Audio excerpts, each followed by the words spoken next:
Many people are claiming of an existence of a secret organization called the Tarot Club. This supposed organization is led by an ancient god named the Fool.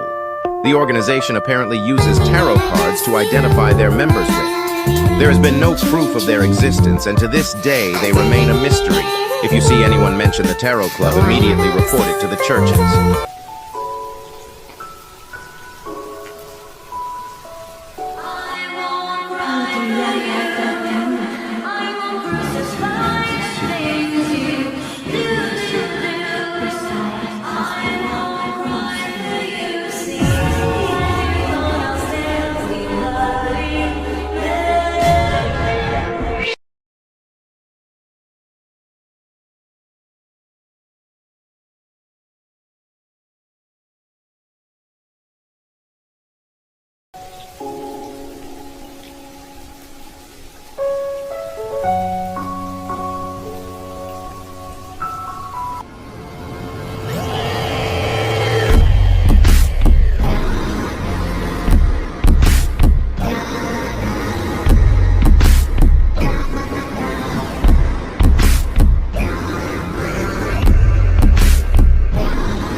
The fool that doesn't belong to this era. The mysterious ruler above the gray fog. The king of yellow and black, who wields good luck. Our Lord resides above both reality and the spirit world. His benevolence extends to heaven and the land. I wonder how I managed to end up in this place where I couldn't get away.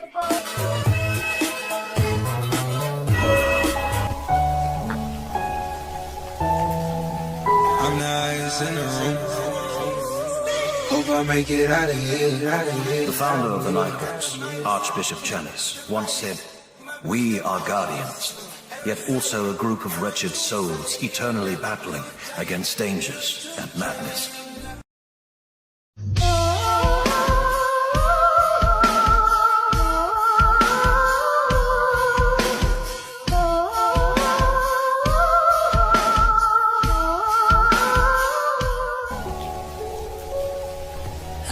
There was an idea to bring together a group of remarkable people, to see if we could become something more. So when they needed us, we could fight the battles that they never could. The first rule of Fight Club is, you do not talk about Fight Club. Second rule of Fight Club is, you do not talk about Fight Club. Welcome to Fight Club.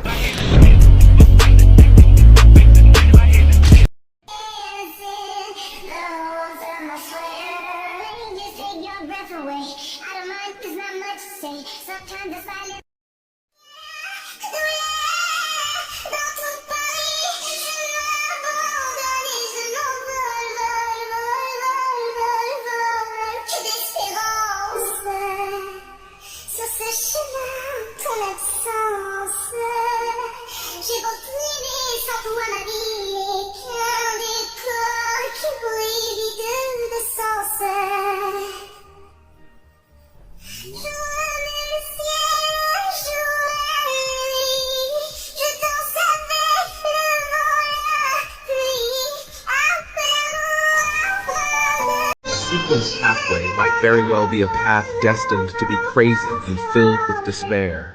And this is the only path for humans to obtain extraordinary strength. How laughable and ironic it is. We strive to save ourselves, only to better destroy ourselves.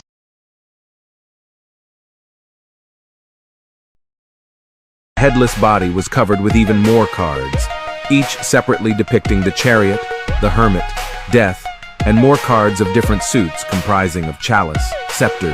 If the organization that uses the tarot cards as its code name is really an organization that believes in the Fool, then there is someone who can answer my third question.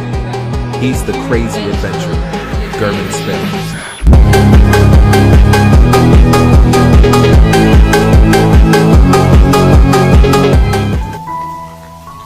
This was the crazy adventurer, German Sparrow, who had a bounty of £50,000 from just a single country. The hunt was about to begin. Do what you do best. What's that? Hunt.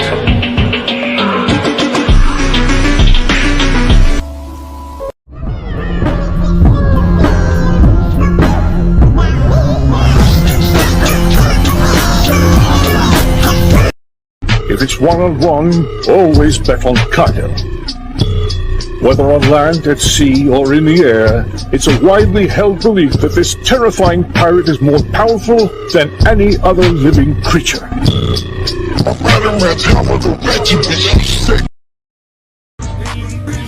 A hunter must hunt. I just love the smell.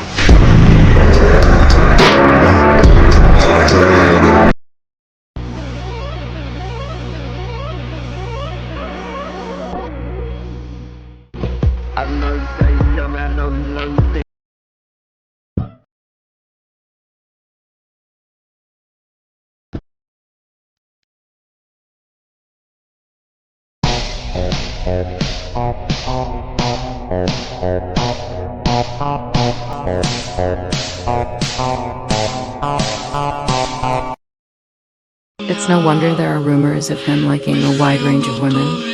A crazy murderer and adventurer like German Sparrow definitely is a good match with a pure and innocent girl. As a spectator, Audrey couldn't help but imagine that.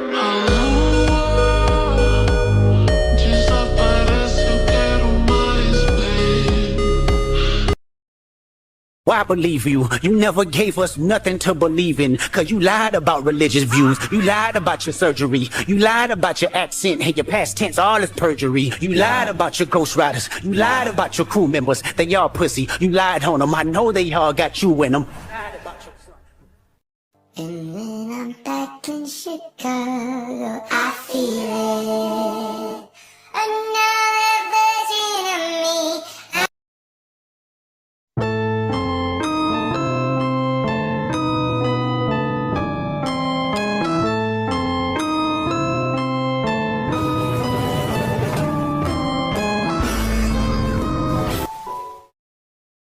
May I know how I should address you? The figure pondered for a moment and replied, "Think of me as a poet."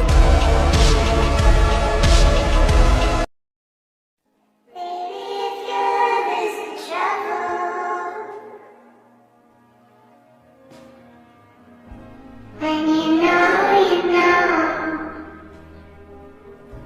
When you know, you know. You kinda makes me laugh. Running down that path, praying for this goal.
I've been confused as of late, yeah. because this is the moment you realize something inside you is broken, and it can never be fixed.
The Fool is an ancient entity more ancient than history, more ancient than the primeval gods and epochs.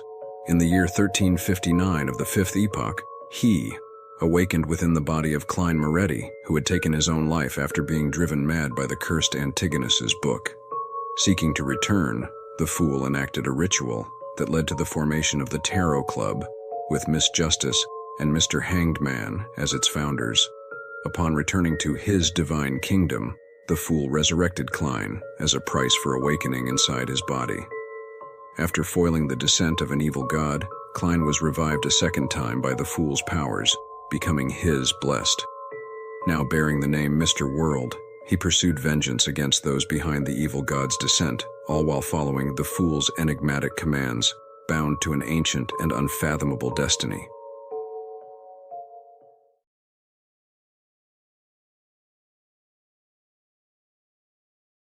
Run, boy, run. The sun will be guiding you. Run, boy, run. They're dying to stop you. Run, boy, run. This race is a prophecy. Run, boy, run. Break out from society. Always another day. And you don't have to hide away. You'll be a man, boy. But for now, it's time to run. It's time to...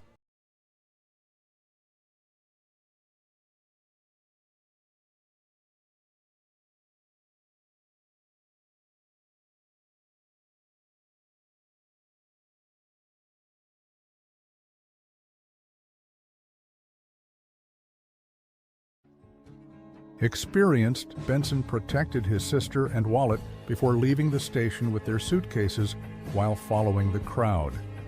Suddenly, they simultaneously felt a gaze sweep past them. Tracing the gaze, Benson and Melissa saw a young gentleman with neat black hair and dark brown eyes.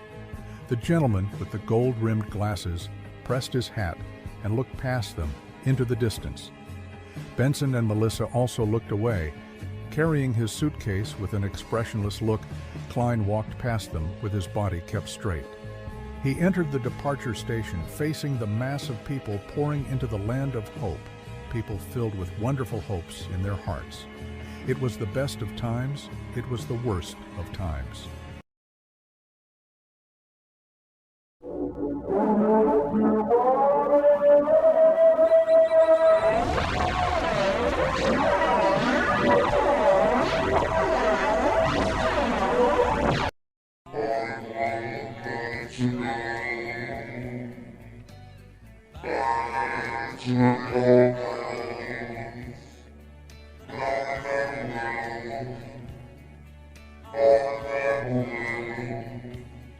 The young boy asked, "But why do this?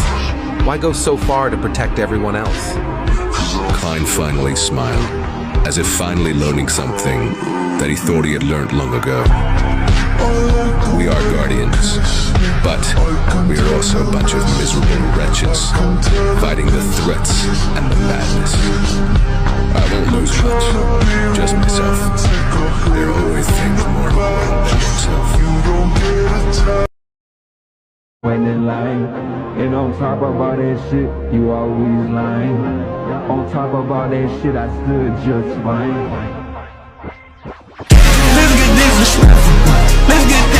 When the Lord that created everything, the omnipotent and omniscient God, cast his attention on this world, he had many angels around him. Among them were leaders of the angels, kings of angels that were closest to being a god. The Trojan horse of fate, the slug of time, the loopholes in rules, the manifestation of all errors. As he passed through the room, he suddenly saw a person sitting on the sofa. The man was wearing a classic black robe and a pointed hat.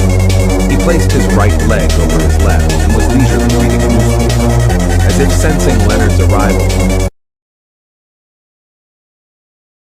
The figure took out a monocle made of crystal and leisurely placed it over his right eye, revealing a slight smile at Lumion. You can call me Amon, or...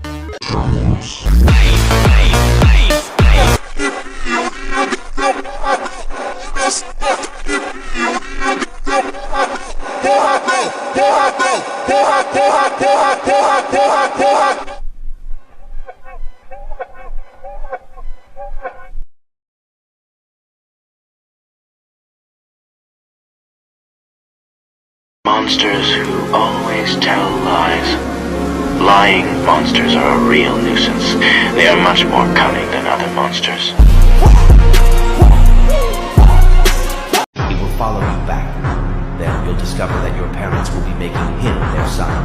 Your wife will view him as her husband. Your child will treat him as their father. Your friends, everyone you know, will treat him as you. You will be the unlucky one. You will lose all connection with the real world and slowly die. He can be anywhere and anyone. You can be a passerby on the streets, a bird on the roof, a stray dog on the road, a wretch in the slums, an insect in the wooden logs. You can also be the microbes in the air. You truly are powerful, cunning and terrifying, truly worthy of the title, God of Deceit. As Klein walked into the room exhausted, his body trembled and his gaze froze. Across from his sitting on a chair was the marionette he had lost. The figure slowly stood up, and while putting on a crystal monocle on his right eye said, "Don't randomly leave your marionettes around. They can be tracked." Your hand in my hand. I could never choose to love another. Brother,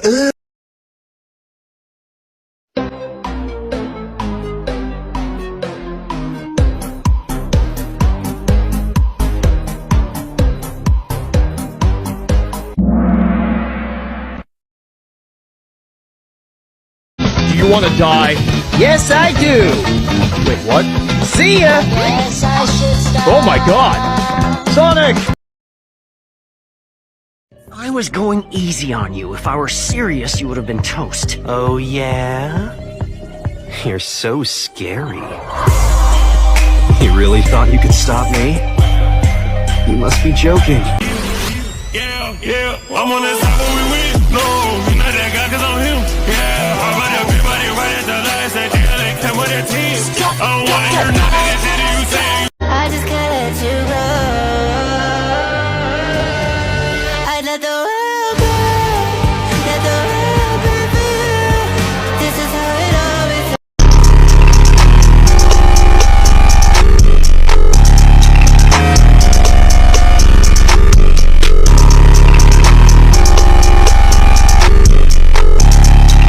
Now you will understand why you fear the dark. I'm not your average American. Niggas see me and they swear that they see me, boy. Like my name is. At the peak of a mountain in the forsaken land of the gods, visionary Adam emerged from a shadow on a huge cross. Adam raised his head and looked at the astral world, which had been distorted from authority and symbolism. Dressed in a simple white robe, he solemnly proclaimed, I am one, and also infinity, the beginning and the end. As an ocean of colors formed around him. Adam, now a giant shadow, declared, "Let there be light," instantly illuminating the astral world. He used the Chaos Sea and True Creator as a pillar, envisioning 3 uniquenesses, and seemed to exceed the limitations of above the sequences, and became half a great old one, suppressing the eternal blazing sun, the Lord of storms, and the God of knowledge and wisdom, trapping them in their divine kingdoms.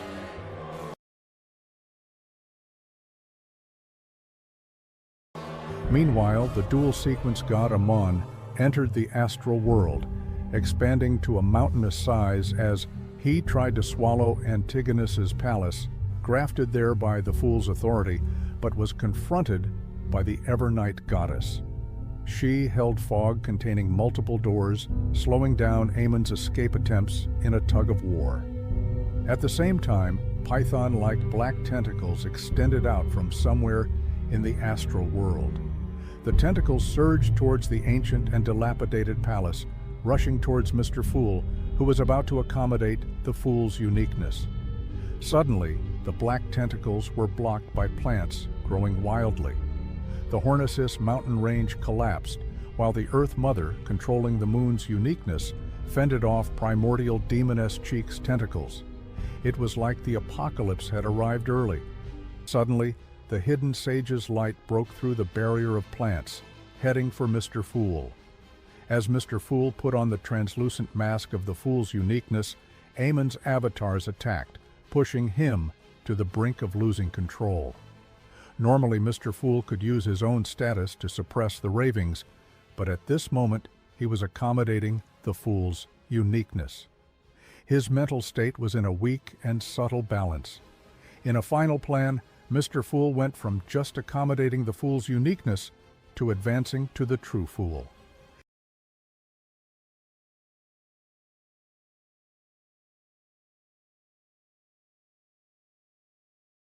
In the next second, the Evernight goddess's body expanded, enveloping the whole space, instantly erasing Amon's true body, avatars, Earth Mother, Primordial Demoness, God of Steam and Machinery, Hidden Sage, and Antigonus, as though they were erased by an eraser. Concealment. In the next second, Klein returned, his body splitting apart, merging with Mr. Fool. In an instant, a door of light traveled across the surface of the concealed world. The door suddenly opened, and Amon leaped out, and he saw an illusory mask with blank facial features appear under the translucent, dark-colored cloak. The mask instantly outlined Mr. Fool, who had fused with Garin Sparrow's traits.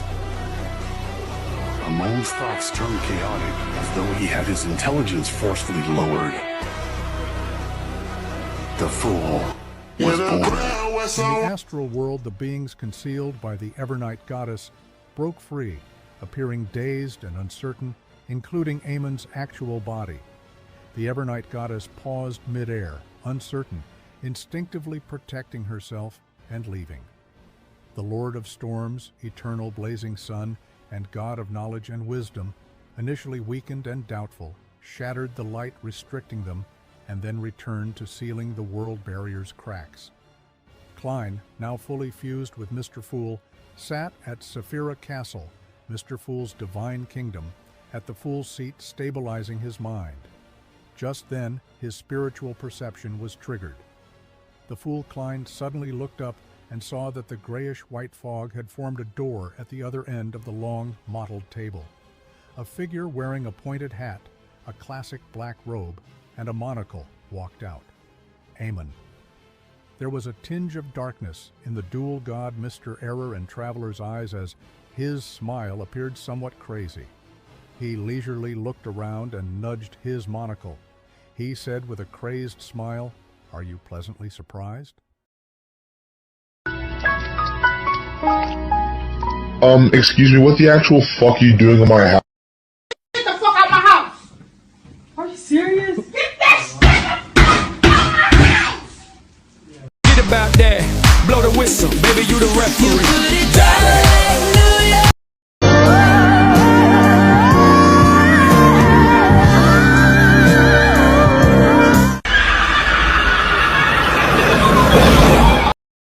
When a massive star runs out of fuel, the force of gravity causes it to collapse on itself and explode.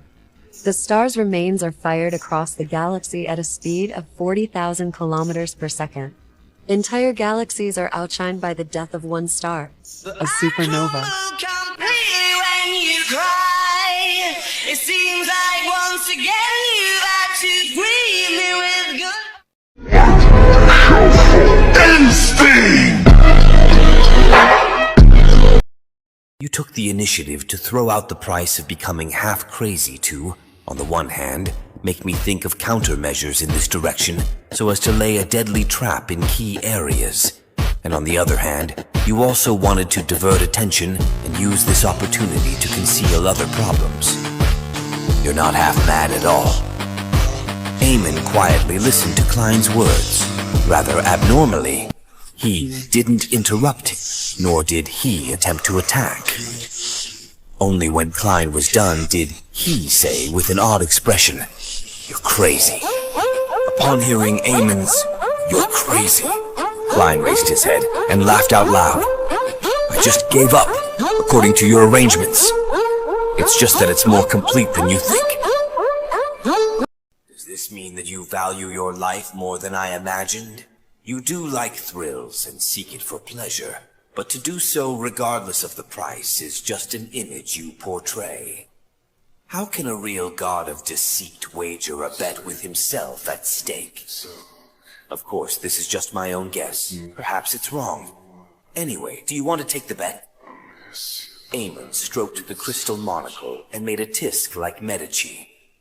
"You're really crazy," Klein replied with a smile. "In the eyes of others, this is indeed insane. To me, it's just a choice." Amon slowly took a deep breath and said with a smile, "The Lord of the Mysteries in you is about to truly awaken." The crazy ravings and roars continued to echo in Klein's ears, tearing through his mind, letting him know that this was going to be his future.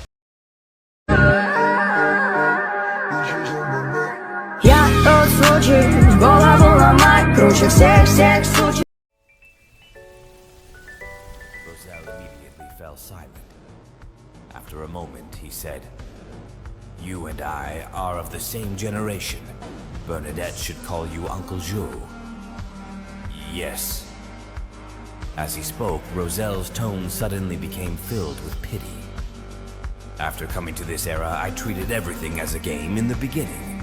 I was having a great time playing, but I would occasionally recall my home, remembering the past where I cultivated most of my personality and hobbies. The longer I lived, the higher the frequency I felt this feeling. It's like the fallen leaves will always want to return to the roots of a tree. However, at the very least, I have a daughter, a wife, and 2 sons. There are still many things in this world that I'm worried about. Some sense of belonging to a certain extent. I have to work hard to save myself. I can't rely on the 7 deities. As long as I ascend to the throne of Sequence 0, only then will I and the things I value be preserved.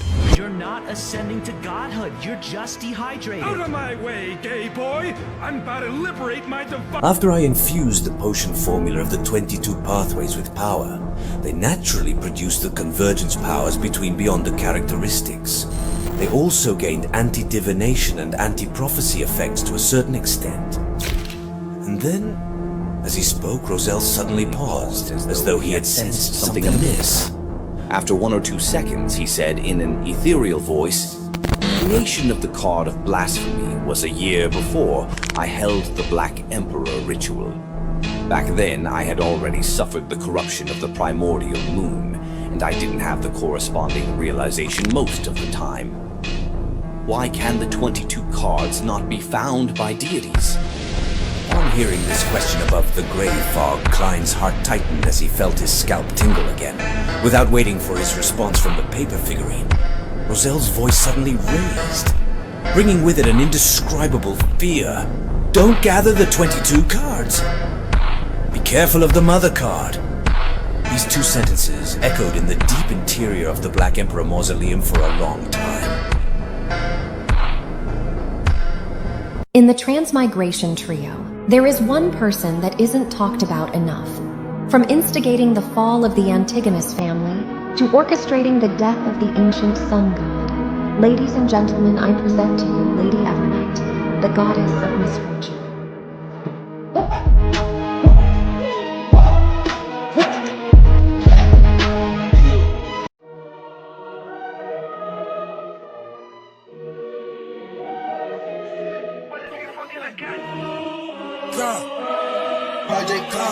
I'm already Hey Roach, did you make this contract?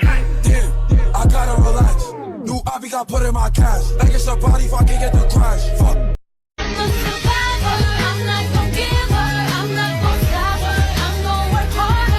Giving up keys, you giving up, please. The celestial worthy of heaven and earth had already awoken in my body. I won't help you protect the living creatures you wish to protect, but I won't harm them either. It's not that I won't keep my promise. There are many hostile existences that are attempting to destroy this world. They are cosmic entities that are hostile toward Earth. The outer deities targeting Earth are all Great Old One individuals and are considered to be the most powerful in the entire universe, according to the Seven Lights. Fortunately, the residual power of the original creator formed a barrier that protects Earth, which blocks them from invading directly. However, because the original creator was unable to reawaken, the barrier around Earth has started to weaken. When the barrier collapses, the outer deities will swarm into this world.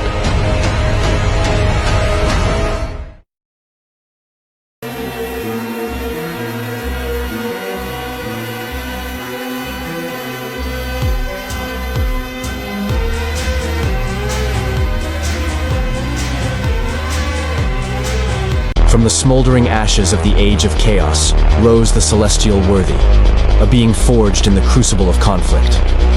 The slumber of the original creator had cast the world into an abyss. But the Celestial Worthy, empowered by a fragment of the scattered Beyonder characteristics, clawed his way to dominance. His path was paved with war.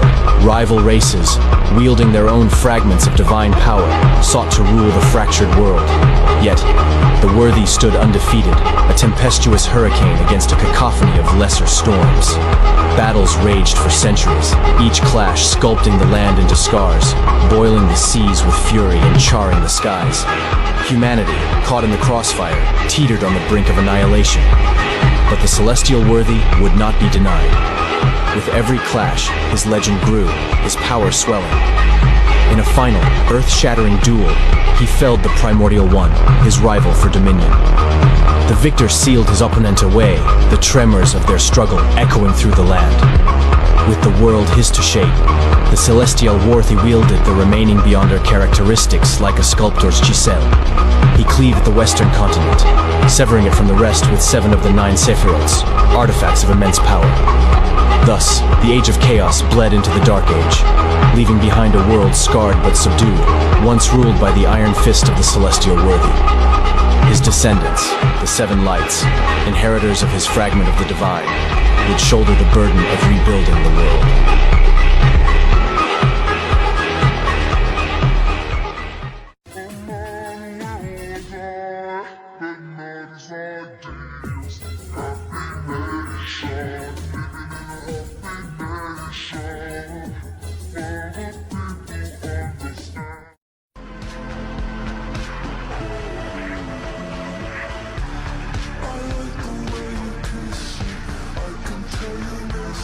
All the things that we thought we were losing, I'm a ghost and you know this.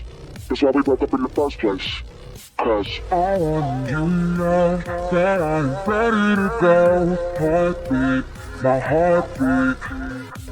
I want you to know whenever you are around. Can't speak, I can't speak.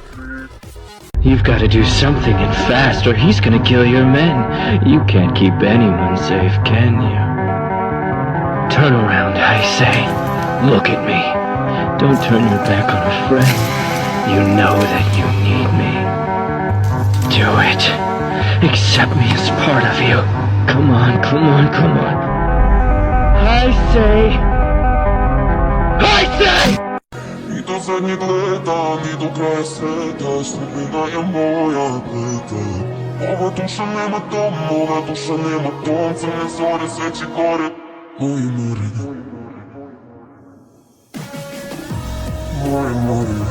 moje more, moje more, moje more, moje more. This world needs a savior. He will struggle with disasters. He will fight with curses. Eventually, he will make sacrifices. His followers compose songs of praise for him and spread the glory of the Lord all over the earth. People praise his greatness, but the Savior spoke no words. What does he truly want?